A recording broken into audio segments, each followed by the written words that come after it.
क्या है देश का मूड।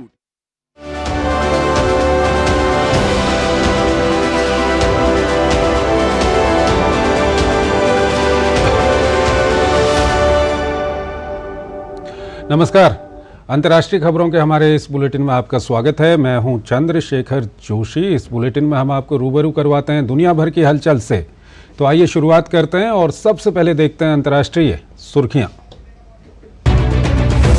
यूएन सुरक्षा परिषद के संघर्ष विराम के आह्वान के बावजूद गाजा में भीषण लड़ाई जारी। इजरायली पीएम ने कहा, नहीं मानेंगे हमास की भ्रामक मांगें। अल शिफा अस्पताल में इजरायली सेना का ऑपरेशन जारी। रफा में इजरायली सेना के हवाई हमले।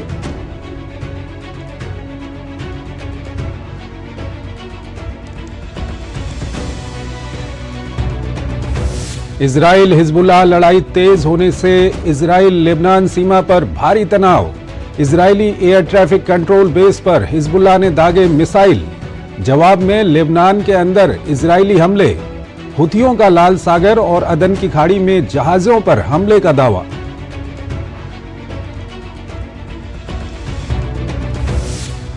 पाकिस्तान में हुए आत्मघाती हमले में 5 चीनी नागरिकों की मौत। केपी के प्रांत में डैम निर्माण से जुड़ी चीनी कंपनी की बस बनी हमले का निशाना। एक रात पहले ही बलूचिस्तान में हवाई अड्डे और नेवल बेस पर हुआ था बड़ा हमला।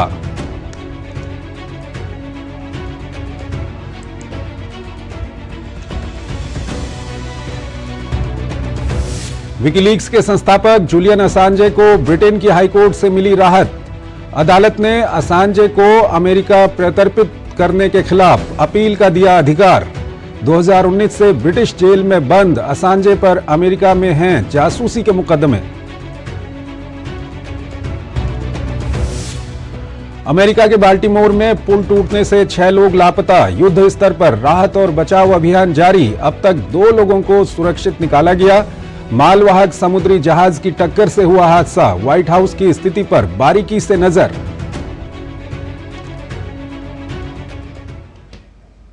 और आइए सबसे पहले आपको लिए चलते हैं एशिया की ओर।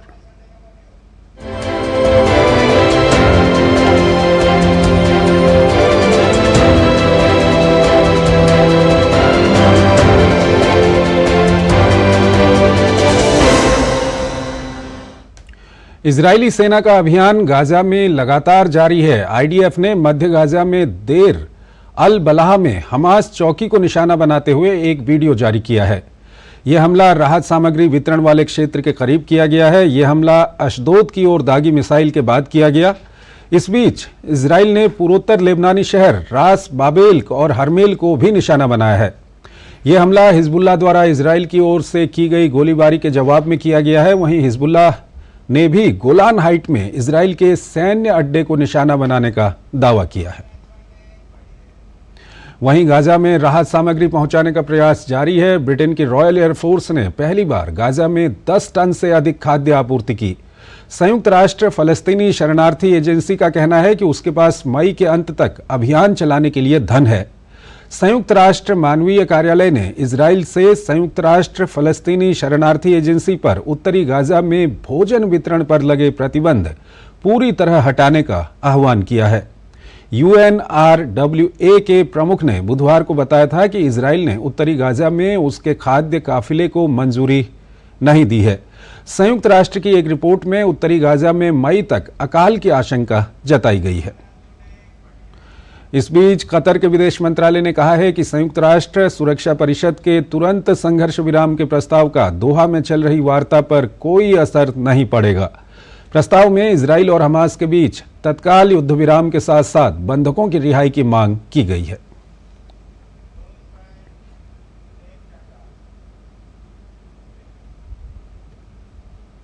पाकिस्तान के खैबर पख्तूनख्वा के शांगला के बेशम शहर में वाहन में हुए आत्मघाती हमले के बाद 5 चीनी नागरिक सहित कम से कम 6 लोग मारे गए हैं। मलकंद के पुलिस उप महानिरीक्षक ने बताया कि जो चीनी नागरिक हमले का शिकार हुए हैं वो इंजीनियर थे। जब ये लोग इस्लामाबाद से दासू शिविर जा रहे थे तब इनके वाहन पर हमला किया गया। एक छोटा सा ब्रेक लेते हैं। साल बरस और सदी नहीं, एक युग गुजर जाएगा। उम्र न पूछो वंडर की, जब फर्क नजर आएगा। वंडर सीमेंट, फर्क नजर आएगा। तुम्हें पता है इन्वेस्टर्स के लिए एक इन्वेस्टर प्रोटेक्शन फंड होता है IPF, लेकिन अगर तुम्हारा ट्रेड एक्सचेंज पर एग्जीक्यूट नहीं हुआ या फिर कोई गारंटीड रिटर्न्स वाली स्कीम है तो ये IPF आपकी मदद नहीं कर सकता है। और अगर आपका ब्रोकर ही डिफॉल्टर बन जाए तो फिर IPF आपको कॉम्पेंसेशन दिला सकता है। कहां से सीखा? NSE की साइट पर। सोच कर समझ कर इन्वेस्ट कर।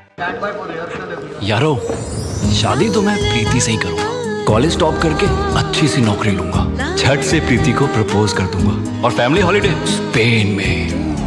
वाह यार, मैं तेरी प्लानिंग का बड़ा फैन। तू आज ही SBI में अपना सेविंग्स अकाउंट ओपन कर ले और अपने स्पेन हॉलिडे की सेविंग शुरू कर दे। SBI सेविंग्स अकाउंट के साथ पाइए सेफ, सिक्योर, कन्वीनियंट बैंकिंग और ग्रेट कस्टमर सर्विस। SBI, देश का फैन। साल, बरस और सदी नहीं, एक युग गुजर जाएगा। उम्र न पूछो वंडर की, जब फर्क नजर आएगा। वंडर सीमेंट, फर्क नजर आएगा। स्वागत है आपका ब्रेक के बाद। प्रधानमंत्री नरेंद्र मोदी ने आज बेल्जियम के प्रधानमंत्री अलेक्जेंडर डी क्रू से फोन पर बात की। दोनों नेताओं ने व्यापार, निवेश, स्वच्छ प्रौद्योगिकी, सेमीकंडक्टर, औषधि और हरित हाइड्रोजन सहित विभिन्न क्षेत्रों में आपसी संबंधों को और मजबूत करने के तरीकों पर चर्चा की। बातचीत में प्रधानमंत्री मोदी ने ब्रुसेल्स में पहले परमाणु ऊर्जा शिखर सम्मेलन की सफल मेजबानी के लिए बेल्जियम के प्रधानमंत्री को बधाई दी।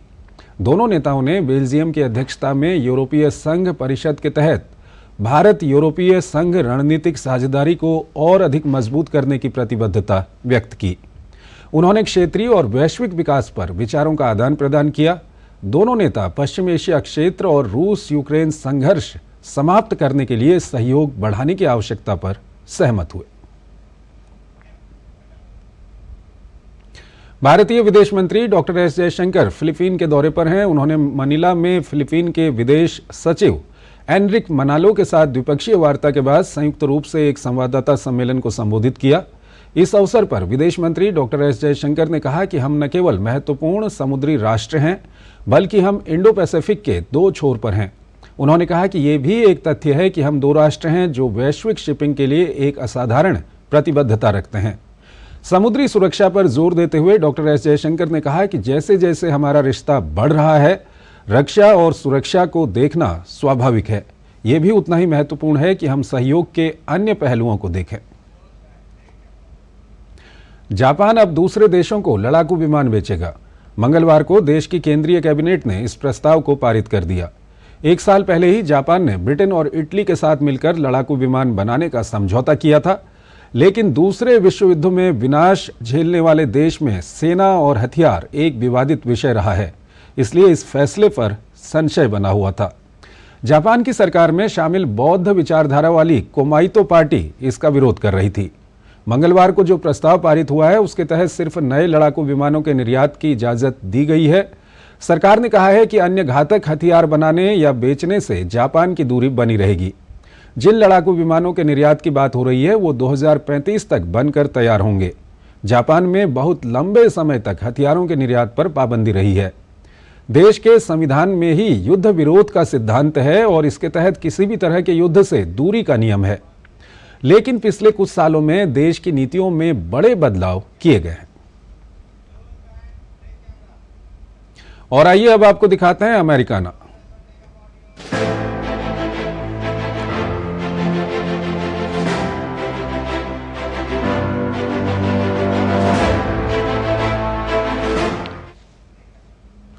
अमेरिका में सिंगापुर का एक जहाज स्थानीय फ्रांसिस स्कॉट ब्रिज से टकरा गया, जिससे पुल का बड़ा हिस्सा गिर गया। इस हादसे में बड़े पैमाने पर लोग हताहत हुए हैं। ये जहाज बाल्टीमोर से निकलकर श्रीलंका की ओर जा रहा था, लेकिन रात को अपना रास्ता भटककर पुल के एक हिस्से से टकरा गया। घटना के बाद बाल्टीमोर बंदरगाह का बड़ा हिस्सा ढह जाने से कई कारें और लोग नीचे नदी में गिर गए। अमेरिकी प्रांत मैरीलैंड का बाल्टीमोर शहर स्थानीय समय अनुसार 1:30 बजे सुबह सिंगापुर का एक जहाज स्थानीय फ्रांसिस स्कॉट की ब्रिज से टकरा गया, जिससे पुल का बड़ा हिस्सा ढह गया। बाल्टीमोर सिटी फायर डिपार्टमेंट के प्रवक्ता केविन कार्टराइट ने बताया कि इस हादसे में बड़े पैमाने पर लोगों के हताहत होने की संभावना है, लेकिन आधिकारिक तौर पर अभी किसी के भी मरने की पुष्टि नहीं हुई है। डॉली नामक जहाज को संचालित करने वाली कंपनी सिनर्जी मरीन ग्रुप ने बताया कि इस हादसे में जहाज के चालक दल के सभी सदस्य सुरक्षित हैं। घटना की असली वजह का अभी तक पता नहीं चल सका है। वहीं इस घटना को लेकर तटरक्षक बल के लेफ्टिनेंट कमांडर एरिन पामर का कहना है कि तटरक्षक का प्राथमिक मिशन अभी खोज और बचाव है। हमारी पहली प्राथमिकता पानी में किसी भी जीवित बचे व्यक्ति की तलाश करना है। घटना स्थल पर वर्तमान में हमारे पास छोटी नावें, कटर माको नाव भी है। हमारे पास एक हेलीकॉप्टर है, एयर स्टेशन अटलांटिक सिटी, और हम इन खोज और बचाव प्रयासों पर कई संघीय, राज्य और स्थानीय भागीदारों के साथ काम कर रहे हैं। अब तक मिली जानकारी के मुताबिक यह जहाज रात 12:44 पर बाल्टीमोर बंदरगाह से निकला था। यह जहाज बाल्टीमोर से निकलकर श्रीलंका की ओर जा रहा था, लेकिन रात 1:30 पर अपना रास्ता भटककर पुल के एक हिस्से से टकरा गया। इस जहाज पर बड़े बड़े कंटेनर लदे हुए थे, लेकिन ये जहाज अपने रास्ते से भटककर पुल से क्यों टकराया, इस बारे में अभी जांच की जा रही है। हम मूलतः उस व्यक्ति की तलाश कर रहे हैं जो संभावित रूप से पुल पर था। जैसा कि आप कल्पना कर सकते हैं, यह आधी रात है। आप जानते हैं वहां किस प्रकार का यातायात था, कितने कर्मचारी थे। घटना के प्रत्यक्षदर्शी जेमे क्रूस ने कहा कि अचानक से लगा कि उनकी गाड़ी हिल सी गई है। अचानक से पूरी तरह गाड़ी हिल गई। फिर मैंने कुछ अन्य सहकर्मियों से पूछा तो पता चला कि पुल ढह गया, लेकिन मुझे विश्वास ही नहीं हुआ। कंटेनर जहाज अमेरिका के जिस पुल से टकराया वह 4 लेन वाला पुल है। घटना को लेकर स्ट्रक्चरल इंजीनियर और ब्रिज डिजाइनर इयान फर्थ ने कहा है कि बड़े और वजनी जहाज के टक्कर से पुल का क्षतिग्रस्त होना स्वाभाविक बात है। जब एक पुल इस तरह के बहुत बड़े जहाज से टकराता है तो पुल पर हजारों टन का बहुत बड़ा भार पड़ेगा। इसमें कोई आश्चर्य की बात नहीं है कि पुल गिर गया, क्योंकि बड़े जहाज की तुलना में पुल एक बहुत ही कमजोर संरचना है। घटना के बाद बाल्टीमोर पुल का बड़ा हिस्सा ढह जाने से कई कारें तथा लोग नीचे नदी में गिर गए। बचाव कर्मियों ने 2 लोगों को बाहर निकाला, जिनमें एक की हालत गंभीर है। उधर जानकारी के मुताबिक यूएस की ओर जा रहे 10 वाणिज्यिक जहाज को रोक दिया गया है। वहीं मैरीलैंड परिवहन अधिकारियों ने कहा कि अगली सूचना तक बंदरगाह से यातायात निलंबित कर दिया गया है। एक छोटा सा ब्रेक लेते हैं। साल, बरस और सदी नहीं, एक युग गुजर जाएगा। उम्र न पूछो वंडर की, जब फर्क नजर आएगा। वंडर सीमेंट, फर्क नजर आएगा। लाइफ में फाइनेंशियल आजादी के लिए एनपीएस जरूरी है।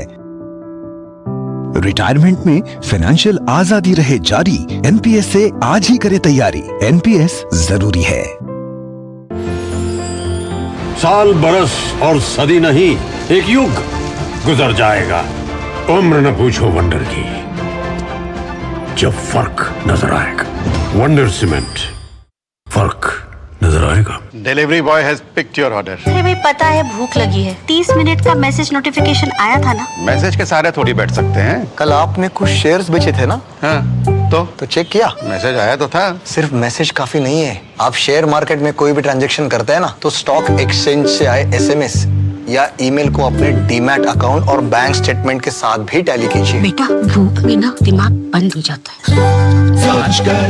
समझकर इन्वेस्ट कर।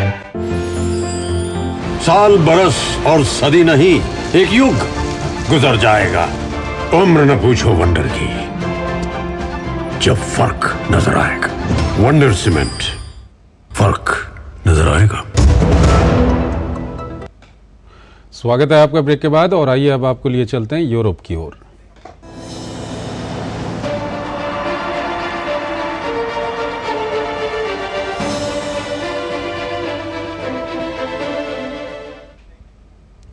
विकीलीक्स के संस्थापक जूलियन असांज के अमेरिका प्रत्यर्पण पर लंदन हाईकोर्ट ने फिलहाल रोक लगा दी है।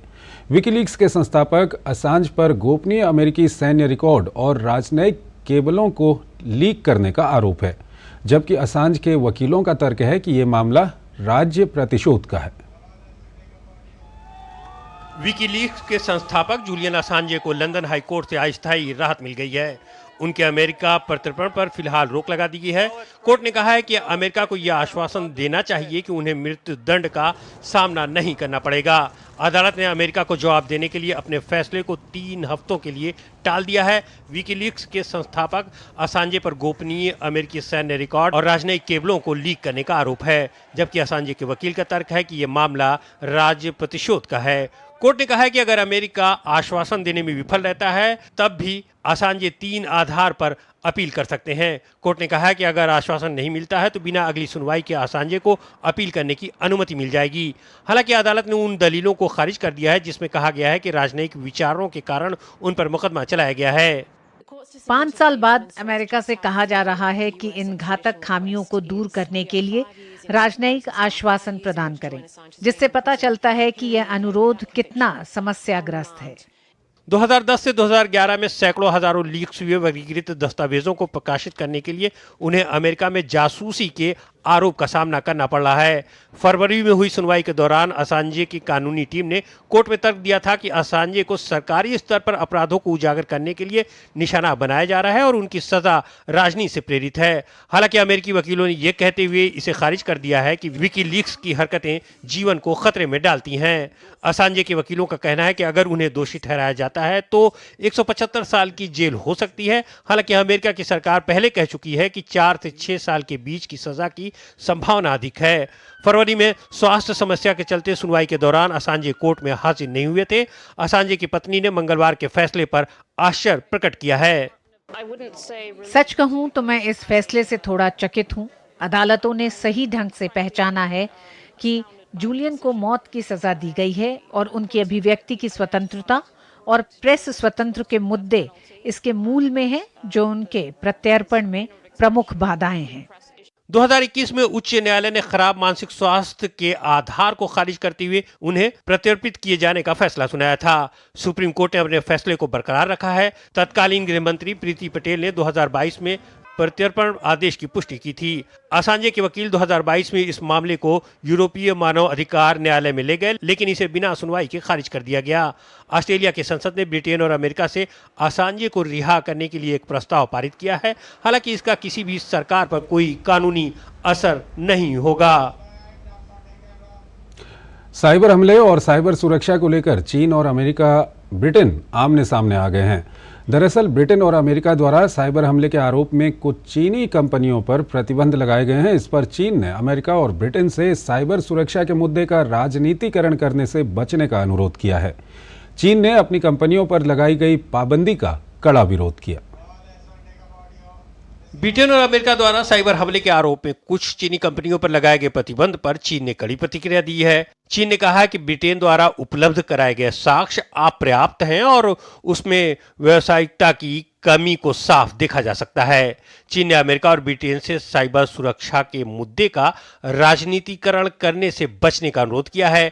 चीन ने अपनी कंपनियों पर लगाई गई पाबंदी का कड़ा विरोध किया है। ब्रिटिश साइबर सुरक्षा के मुद्दों का राजनीतिकरण बंद करें, एक तरफा प्रतिबंध लगाना बंद करें और चीन के खिलाफ साइबर हमले बंद करें। चीन अपने वैधानिक अधिकारों और हितों की दृढ़ता से रक्षा के लिए आवश्यक कदम उठाएगा। ब्रिटेन और अमेरिका के अधिकारियों ने चीन पर एक व्यापक साइबर जासूसी अभियान चलाने का आरोप लगाया है।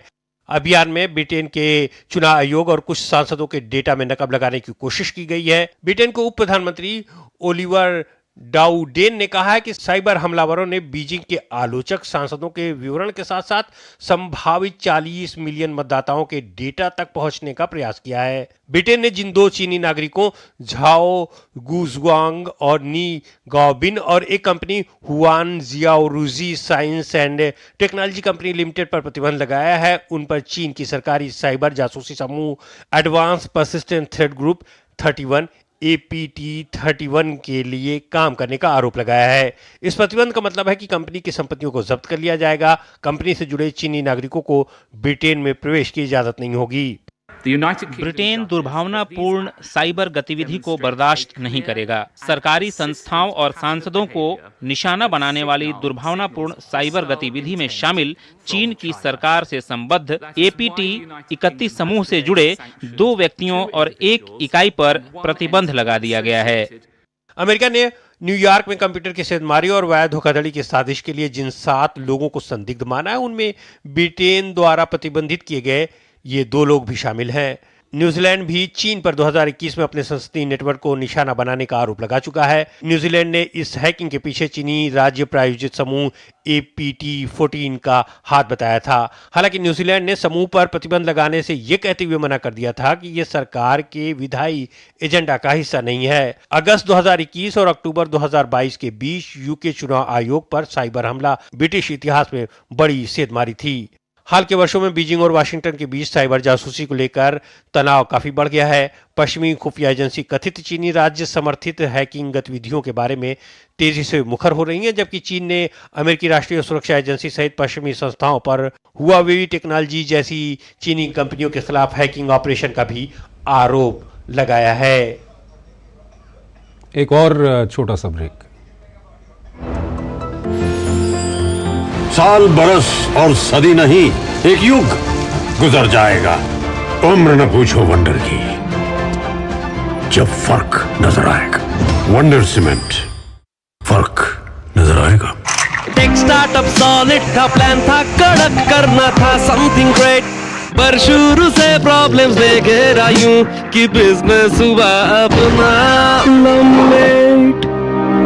बिजनेस गुरु की जरूरत थी खास, सीधे गए SBI स्टार्टअप ब्रांच पे तो खुल गया success. Startup advisory and support SBI startup branch पे। Delivery boy has picked your order. अरे भाई पता है भूख लगी है। 30 मिनट का मैसेज नोटिफिकेशन आया था ना? मैसेज के सहारे थोड़ी बैठ सकते हैं। कल आपने कुछ शेयर्स बेचे थे ना? हाँ, तो चेक किया? मैसेज आया तो था। सिर्फ मैसेज काफी नहीं है। आप शेयर मार्केट में कोई भी ट्रांजैक्शन करते हैं ना, तो स्टॉक एक्सचेंज से आए SMS या ईमेल को अपने डीमैट अकाउंट और बैंक स्टेटमेंट के साथ भी टैली कीजिए। बेटा भूख में ना दिमाग बंद हो जाता है। सोच कर समझ कर इन्वेस्ट कर। साल, बरस और सदी नहीं, एक युग गुजर जाएगा। उम्र न पूछो वंडर की, जब फर्क नजर आएगा। वंडर सीमेंट, फर्क नजर आएगा। स्वागत है आपका ब्रेक के बाद, और आइए अब आपको दिखाते हैं विश्व संस्कृति।